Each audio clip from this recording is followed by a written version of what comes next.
Barack Obama is taking a place in United Nations history as the first U.S. president to chair a Security Council meeting.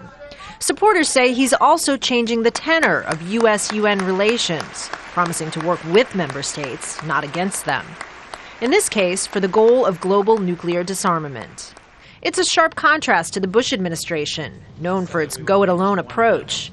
The administration was criticized for using the world body only to endorse its own policies, most notably to sell the war in Iraq.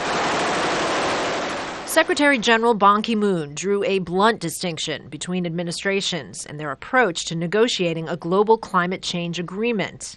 You have seen that President Bush, former President Bush, has not come to this meeting except attending this private walking dinner.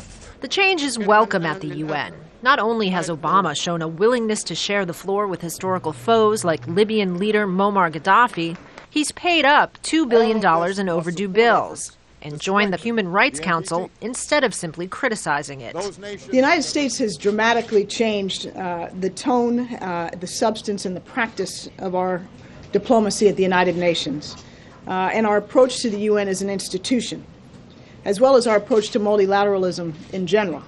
Here in the General Assembly Hall, every member state gets a chance to speak, and more importantly, to be heard. This year, more than 80 heads of state, a record number, are representing their countries at the podium. But the reality is, power remains concentrated in the hands of a few, represented here in the 15-member Security Council, which really is controlled by just 5 permanent veto-wielding members. The Obama administration is talking a lot about multilateralism, but I really don't think the changes are very profound at the UN. What we continue to see is the United States uses the UN very selectively.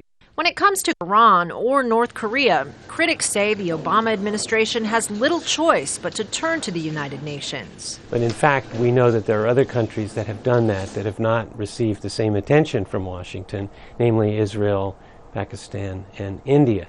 Building the future that our people so richly deserve. By leading the call in the Security Council for all nations to work toward disarmament, President Obama may be setting a new tone.